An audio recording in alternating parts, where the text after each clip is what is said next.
नमस्कार दोस्तों, मैं आपका अपना शुभम मिश्रा अग्निपर्व टाइम्स चैनल पे दर्शकों के लिए कुछ कहीं अनकहीं बातें जो चुनावी क्षेत्र में चल रही है, आइए सुनते हैं हमारे संपादक कमलेश विद्रोही जी से कुछ चर्चा विमर्श करते हैं। सर नमस्ते। नमस्ते सर, ये कांग्रेस के जो घोषणा पत्र में, चुनावी क्षेत्र के जो घोषणा पत्र में उन्होंने अपनी घोषणा पत्र में कहा है कि हमें अमेरिका की कानून व्यवस्था हमारे यहाँ लागू करनी चाहिए। जो समस्त लोगों की कमाई, मध्यम वर्ग लोग जो कमाते हैं उनकी कमाई का आधा हिस्सा गरीबों में बांट दिया जाए, ऐसी कुछ घोषणा पत्र में उन्होंने कुछ ऐसे बातें लाए हैं अपने। और जो ये जो कांग्रेस की लोकसभा चुनाव में जीत होने के बाद उन्होंने ऐसा कहा है कि इसमें उनकी घोषणा पत्र में जो लिखा गया है वो ये कानून लागू करेंगे। तो इस पे आपका क्या कहना है? देखिए, बात ऐसी है कि इसी विचारधारा पे कम्युनिस्ट पार्टी बनी थी, जो आज देख लिए कौन से मुकाम पर है। जब जो मेहनत करके कमाता है उसका आप धन छीन लेंगे तो मेहनत करेगा, कमाएगा? नहीं कमाएगा। तो देश में भुखमरी, बेरोजगारी और गरीबी लाना है तो ये धंधा लाना पड़ेगा। राहुल गांधी वही करना चाहते हैं कि हमारे देश की जो अर्थव्यवस्था बढ़ी हुई है उसको लाके कैसे खड्डे में डाला जाए, खराब कर दिया जाए। अगर आपका पैसा छीन लिया जाएगा तो आप कमाएंगे? क्यों कमाएंगे?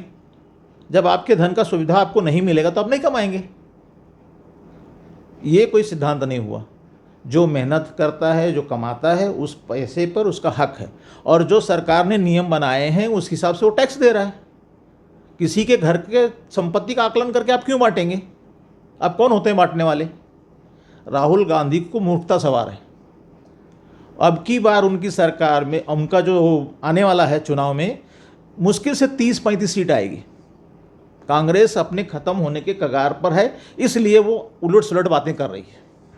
ये जो अमेरिका की जो कानून व्यवस्था यहाँ पे लागू करने चाह रहे हैं, जो मध्यम वर्गीय लोग हैं, जैसे हम हैं, आप हैं, जो हम कमा रहे हैं, तो हमारा जो मतलब 40% जो हमारा प्रतिशत है वो हमें मिलेगा, 55% गरीबों में बांट दिया जाएगा। तो इस प्रकार से जो घोषणा पत्र में उन्होंने जारी करके लोगों को गुमराह करने के लिए कर रहे हैं, तो इस पर क्या ये मतलब किस प्रकार की मूर्खता हो जाएगी? किस प्रकार उनको इलेक्शन में लोग, कहाँ तक उनकी सीट आ सकती है? इस पर आपका क्या कहना हो? कोई सीट नहीं आने वाली है और इससे जनता बरगलाने वाली नहीं है। उनका चुनाव में उनका बुरा हाल होने वाला है। 45 फिर 52, अब की बार 35 पे जाएंगे। हो सकता है 35 से भी नीचे चले जाएं। उनका ये जो है वो खाली जनता को बरगलाना है। उनको कोई काम नहीं करना है। और उनको मालूम है हम चुन के आने वाले नहीं हैं, हम कुछ भी जो मन में आए बोल दें। अरे भाई, अमेरिका में अगर कोई विदेशी आके रहता है तो उसकी काउंटिंग है, गिनती है उसकी। लोग वहाँ पे, हमारे देश में जैसे 10-15 करोड़ रोहिंग्या बांग्लादेशी भरे पड़े हैं, वैसे अमेरिका में है क्या? एक भी विदेशी नहीं रहता है बगैर वीज़ा का, और तुरंत डिपोर्ट करते हैं, तो गोली मार देते हैं। पहले वो कानून लाओ जो हमारे यहाँ के विदेशी नागरिक हैं, बांग्लादेशी, रोहिंग्या जो गली गली घूम के भीख मांग रहे हैं, उनको पहले यहाँ से डिपोर्ट करो, इनको निकालो यहाँ से, तब ये कानून लाओ ना। आपका क्या कहना है कि गरीब आदमी, वो लोग गरीब हैं, बाहर से आए हुए हैं, तो हम लोग जो कमा रहे हैं वो उनको बांट दें? तो कांग्रेस एकदम मुस्लिम प्रस्त हो गई है। उनको मुस्लिम को खुश करने के लिए क्या बोल दे वो यही चाहती है, क्या क्या बोल दे कि मुस्लिम का वोट उनको मिल जाए। जिस प्रकार से आप देख रहे हैं, हमारे संपादक कमलेश विद्रोही जी कह रहे हैं कि अगर आप अपनी संपत्ति में से 55% गरीबों को दे देंगे तो क्या वो काम धंधे पे, कोई भी काम पे जाएगा या नहीं जाएगा? सब मतलब मौज मस्ती की दुनिया में हो जाएंगे सर, जैसा आपका हम मतलब कहना है। और ये मुस्लिम कंट्री भारत को बनाना चाहते हैं, हिंदुओं का पैसा छीन के किसी और को देना, ये क्या उचित है? बिल्कुल उचित नहीं है। किसी का पैसा क्यों छीनेंगे आप? उसने मेहनत करके अपना कमाया है। आपका जो मुकर्रर किया हुआ टैक्स है, इनकम टैक्स है, जीएसटी सब भर रहे हैं ना वो।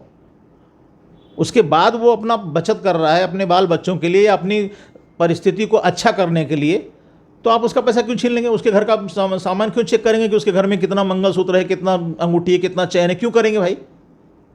उसने कमाया है मेहनत से ना, चोरी थोड़ी किया है। तो मैंने, आप वो हिंदुस्तान की सारी जनता को चोर समझ के उनके घर में सबके जांच करनी, जांच बैठाएंगे सबके? राहुल गांधी की मूर्खता है। राहुल गांधी पता नहीं कहाँ ले जाना चाहते हैं देश को, और वो मतलब सत्यानाश ही करने के चक्कर पड़े हुए हैं। आज अब अगर अडानी, टाटा, बिरला से उनकी संपत्ति का 55% ले लिया जाए और पूरा गरीबों में बांट दिया जाए, सारी कंपनियां बंद कर दी जाए, उसके बाद लोग कमाएंगे कहाँ और खाएंगे क्या? आज जो हमारी अर्थव्यवस्था बढ़ रही है वो राहुल गांधी से देखा नहीं जा रहा है। वो देश को पुराने स्थिति में ही वैसी गरीब सपेरों का देश रखना चाहते हैं। भारत विकसित देश हो रहा है, विकास की क्षेत्र पे है, विकास में लगातार आगे बढ़ते जा रहा है, तो ये उनको शोभा नहीं दे रहा है। उनको शोभा नहीं, उनको पच नहीं रहा है, उनको हजम नहीं हो रहा है कि भारत देश तरक्की करे। क्योंकि राहुल गांधी या गांधी परिवार की फैमिली जो है कभी चाइना से पैक्ट करती है, उनसे समझौता करती है कि भाई हम तुम्हारा सामान खाएंगे लेकिन बनाएंगे नहीं, क्योंकि बनाने में उत्पन्न बढ़ेगा, देश तरक्की करेगा। तो उन्होंने आज तक क्या कर रखा था? आखिर उन्होंने क्या ये EMU साइन किया था चाइना से? क्यों नहीं खुल के बताते? आज मोदी के आने के बाद हमारे देश की अर्थव्यवस्था बढ़ती चली जा रही है लगातार। चाइना के कितने सामानों पे हमने प्रतिबंध लगाया हुआ है, लेकिन राहुल गांधी को थोड़ी बर्दाश्त है। राहुल गांधी को चाहिए कि हमारा देश गरीब होगा और हम खाली उसको वहाँ से सामान लेंगे, यहाँ बेचेंगे, हम लोग उपभोक्ता बने रहेंगे, मैन्युफैक्चरर बन नहीं सकते। एक क्वेश्चन हमें था ये, सन 2012 में रॉबर्ट वाड्रा जो है, उनके बहनोई जीजा जी जो भी कह लीजिए, जो है उनकी प्रॉपर्टी 1200 करोड़ थी।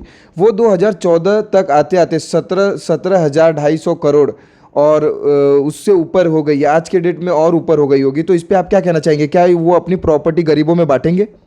मैं तो वही बोलना चाहता हूँ, अगर साम्यवाद पहले घर से शुरुआत करिए ना। पहले अपनी खुद 20 करोड़ के मालिक हैं, उनकी माँ अलग मालिक हैं, ये सब पैसे पहले बांट दो ना। रॉबर्ट वाड्रा की प्रॉपर्टी सब बांट दो, जितनी उनकी संपत्ति है सब उसको कैश में करो या सोना चांदी बनाओ और लोगों में बांट दो। अपने घर में नहीं बांटोगे, हमारी लेके बांटोगे। अपने घर की संपत्ति संभाल के रखना है, विदेशों में मकान बनाना है, विदेशों में बंगला बनाना है, वहाँ रहना है। अरे आज राहुल गांधी का सब यहाँ से कांग्रेस खत्म हुई, ये यहाँ से विदेश शिफ्ट हो जाएंगे। इनको क्या है? इनका तो लंदन में, अमेरिका में कहाँ कहाँ सामान, इनका घर बना हुआ है, इनका मकान है, बिजनेस है वहाँ पे। ये देश को तोड़ना चाहते हैं, देश को बर्बाद करना चाहते हैं, बाकी कुछ नहीं है इनका। देश जैसे कि अगर आपको आपके घर में जो नौकर है, क्या आप उन्हें अपने परिवार को आधा हिस्सा दे सकते हैं? नहीं देंगे, पर ये हिंदुओं की प्रॉपर्टी छीन के लोगों में बांटना चाहते हैं। और जो बाहर से आ रहे हैं सर, आपने जैसे कि कहा था बाहर से लोग आ रहे हैं, उनका पहले अमेरिका हो या कोई अन्य राष्ट्र हो तो वो पहले उनको निकाल दिया जाता है या उन पर फायरिंग हो जाती है। विदेश में किसी को एंट्री नहीं होती है, इसीलिए वहाँ पे जनसंख्या भी ठीक है और सब प्रकार के वहाँ पे आपराधिक मामले नहीं होते। अब हमारे यहाँ पे जैसे बंगाल से कई लोग आ जाते हैं, वोट दे के चले जाते हैं। तो ये सब जो घटनाएं हो रही है, कब कांग्रेस के राज्य में अधिक थी कि अभी अधिक है? कांग्रेस के राज में ही सब जमा हुए हैं ना ये लोग। आज उन्हीं के वोट के लिए तो सब जगह मारा मारी है। ममता बनर्जी क्या कर रही हैं? मुस्लिम वोट को अपने तरफ खींचने के लिए क्या कर रही हैं? अभी रामनवमी पे हमला करवाया उन्होंने। रामनवमी पे हिंदुओं की शोभा यात्रा पे हमला हुआ। क्या हो रहा है ये? हिंदुस्तान जो है ये आज 1947 में नहीं पैदा हुआ है, बरसों हैं, करोड़ों वर्ष से हिंदुस्तान चला आ रहा है। इसके नाम भले अलग हो सकते हैं। अभी उतने बड़े देश को बांट के आपने पाकिस्तान बना दिया, बांग्लादेश बना दिया, उसके बाद भी आपको सब्र नहीं है, अभी इसमें भी टुकड़े करने हैं राहुल गांधी को। आखिर हिंदू जाए कहाँ? भारतवर्ष को हिंदू राष्ट्र जैसे बनाने की घोषणा की गई, सबके पैरों तले जमीन और सब मतलब एक अलग ही दिशा में मोदी जी को उन्होंने मतलब उनके ऊपर ट्रोल करने लगे, ये सब कहने लगे। तो ये जो हिंदू राष्ट्र है, क्या हिंदू राष्ट्र नहीं बन सकता है?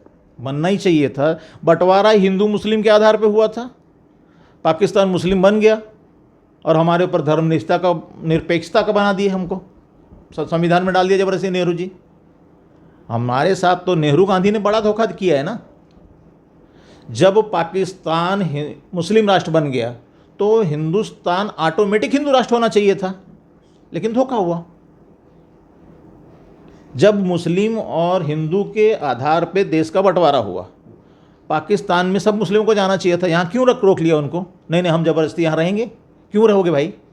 जब तुमको हमारे साथ रहना ही नहीं था, इसलिए तो बंटवारा किया। कल सुबह 10 बजे तक आ जाएगा और ऐसे ही वीडियोस देखने के लिए, ऐसी न्यूज़ पाने के लिए। और रही बात एक, हम आपको ये कहना चाहेंगे कि सर ये घोषणा पत्र अगर कोई पढ़े तो ध्यान से पढ़ के फिर जिसको वोट देना हो अपने मन से दे, पर ये घोषणा पत्र ध्यान से पढ़े कि घोषणा पत्र में लिखा क्या गया है। लोगों को बहकाना और मतलब उनके माइंड वॉश करना, ऐसे कुछ अभी कार्य चल रहे हैं जो। देखिए, ये हिंदुओं को जागने की ज़रूरत है। हिंदू जो जाति पाति में बटे हुए हैं उनको एक होने की ज़रूरत है। अगर उनको रहना है अपने देश में रहना है तो ठीक है, नहीं तो ऐसे ही चलते रहेगा। और कुछ दिनों में जितने भी लोग हैं, धर्म परिवर्तन जोरदार में चल रहा है, क्रिश्चियन बदली हो रहे, हिंदुओं को क्रिश्चियन बनाया जा रहा है, मुस्लिम बनाया जा रहा है, कई जगह ऐसे मामले देखने मिलते हैं, देखने हमें आते हैं।